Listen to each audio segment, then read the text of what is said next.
Alors il faut savoir que ces appareils-là, dans le vignoble du Cahors, on en a 4 qui tournent. Donc aussi on peut aller voir tourner chez les clients, notamment une bonne fenêtre, c'est chez Vinovali, donc qui ont 100 hectares, donc ils sont assez contents. Ça c'est le client c'est l'ensemble de notre client, donc de client qui est à Prayssac. Donc bon, déjà il faut noter qu'il est dans les pentes, on n'a qu'un tracteur à 75 chevaux, donc très faible demande en puissance, très peu de gasoil absorbé. Donc le principal intérêt de ce pulvérisateur, c'est ça. C'est que c'est des panneaux souples, donc qui se gonflent avec la turbine qu'il y a là. Quel est l'intérêt? Mais déjà, si on a quelque chose qui bloque, qui gêne, eh bien, le panneau va s'effacer très facilement, on n'aura pas de casse sur la vigne ou sur quoi que ce soit. Il faut noter que dessous, il y a quand même des sabots d'usure, donc pour renforcer le panneau, pour pas qu'il se perce quand même si on touche en bas. Voilà, donc ça c'est la technologie qu'on appelle panneau souple. On est un des seuls à proposer ce genre de choses-là, et on n'a pas besoin de mettre en place tout un tas de systèmes pour rendre le panneau malléable, quoi. Il l'est déjà par la structure. Après, donc, il faut noter qu'on a une petite particularité. On est un des seuls appareils à avoir un toit. Parce que quand on parle de panneaux confinés, mais, ça peut aussi s'échapper par le haut. Donc là, vous notez qu'il y a un toit, donc le produit ne peut pas s'échapper par le haut. Voilà, donc après, bon, si vous avez besoin d'autres questions, mais je viendrai pour vous répondre. Alors aussi, on a parlé de 2 technologies, de kits ZNT, de bus à récupération, de bus à injection d'air. Et tout ça, il faut savoir que cet appareil, il y a fromage et dessert. C'est-à-dire que vous avez et une technologie pneumatique, donc ça il faudra regarder à l'intérieur, et une technologie bus à injection d'air. Donc c'est simplement avec un capillaire comme branche ou comme des branches qu'on choisit ce qu'on veut faire. Donc l'intérêt il est en premier traitement quand on vise la récupération, mais de passer sur le kit ZNT. Et après, quand on est en feuillage comme maintenant, qu'on veut viser plus une bonne répartition, une bonne application, et bien on va passer sur le kit pneumatique. Voilà, pneumatique c'est comme un pulvé à descente, comme le style qu'il y a sur la remorque. Voilà. Donc cet appareil il est équipé des 2 technologies de série. Voilà. Donc c'est quand même assez intéressant. Et dans le kit ZNT aussi au niveau des aides qu'il peut y avoir. Donc voilà, c'est pas mal. En termes de récupération, donc il y a 2 pompes, une par panneau pour la récupération, donc des pompes en membrane. Et après, il y a une pompe pour la distribution classique. Que dire de plus? Oui, j'ai pas parlé aussi de notre atout de cette technologie à panneau souple. C'est qu'on a un pulvé qui est très très léger. Donc, on a parlé tout à l'heure de fort dévers, de machines qui pouvaient ou ne pas aller dans des dévers, tout ça. Il faut savoir qu'une machine comme ça, il y a 0 poids, quoi. Ça, quand on le lève, voilà, le panneau il pèse rien. Donc vous n'avez pas de risque de vous renverser, ça c'est très important. Et aussi pas de risque de casse au niveau de la structure de la rampe de l'appareil. Parce que quand on a du poids ici, ben le poids il se répercute là-haut. Donc dans la vie de l'appareil, il peut y avoir aussi des fois des problèmes. Je suppose que vous connaissez ça sur vos vieux appareils, au niveau de la structure en haut. Donc ça c'est aussi un intérêt de l'appareil. Voilà. Donc après, ces appareils ils vont de 800 litres à 2000 litres de capacité. En essieu bougie de préférence, ils sont homologués 40 km/h pour ceux qui font beaucoup de route. Donc ça c'est aussi important parce que faut savoir que normalement vous n'êtes pas censé rouler à 40 si l'appareil n'est pas homologué, même si certains le font. Voilà, je réfléchis, qu'est-ce que je pourrais dire en plus. Mais bon, après, venez me poser des questions si jamais il y en a plus.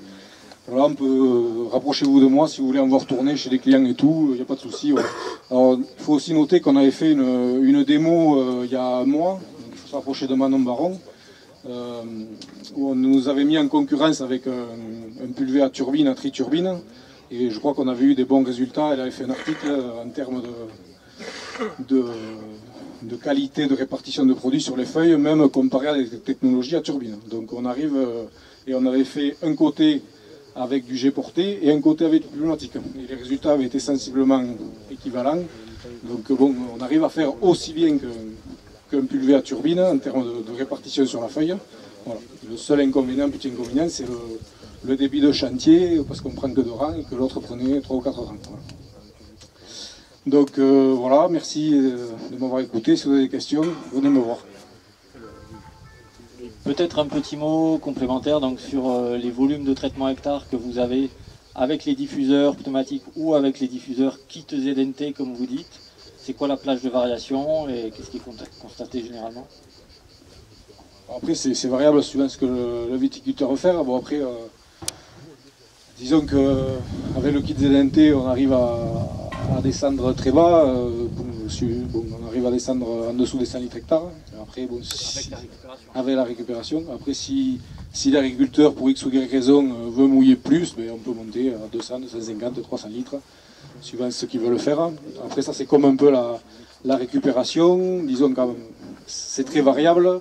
En premier traitement, quand il n'y a pas beaucoup de feuilles, on va récupérer 90% du produit. Et comme maintenant, ben, on va récupérer quasiment rien, entre 5 et 10%. Donc, bon, ça, c'est de la technicité qu'on met au point, qu'on évolue avec le viticulteur quand il a la machine ensemble. Quoi. Merci. Donc, comme la machine ne tournera pas, n'hésitez pas à vous approcher pour voir la différence des diffuseurs et le fait que les deux sont intégrés à l'intérieur des panneaux. Et puis, comme on a un peu de temps, vu que la machine ne tourne pas, peut-être qu'on peut discuter autour des à côté liés à l'utilisation des panneaux récupérateurs, que ce soit ceux-ci ou d'autres.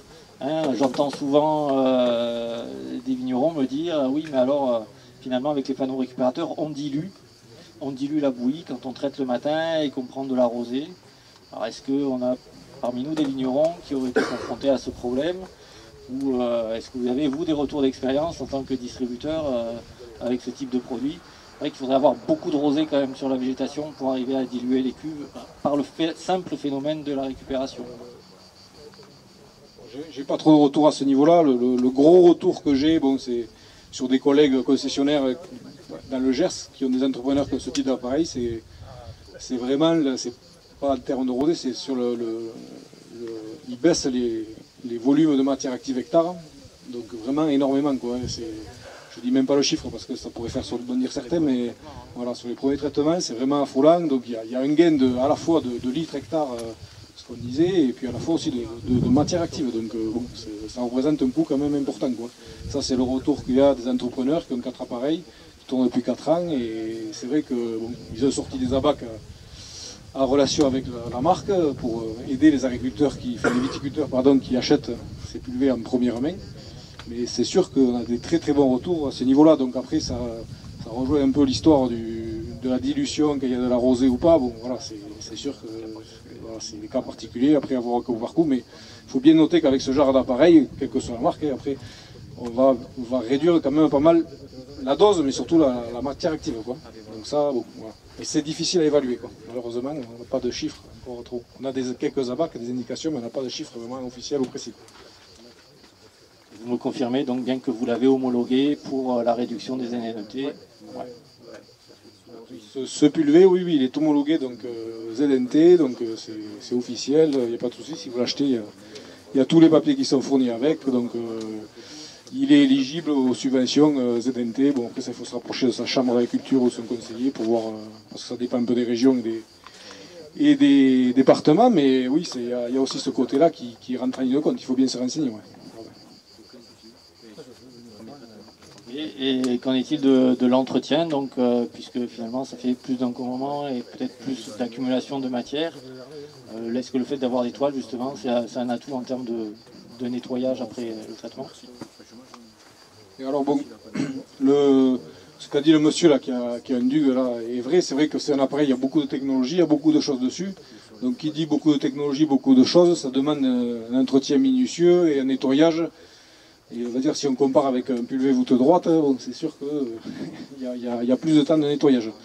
Après, bon, il faut bien connaître sa machine, parce que bon, il y a quand même des rideaux d'air devant et derrière qui sont faits pour pas que le produit sorte, en plus de ce que je vous ai dit là, de ce toit. Donc logiquement, quand on connaît bien sa machine, qu'on l'utilise bien, le nettoyage est limité.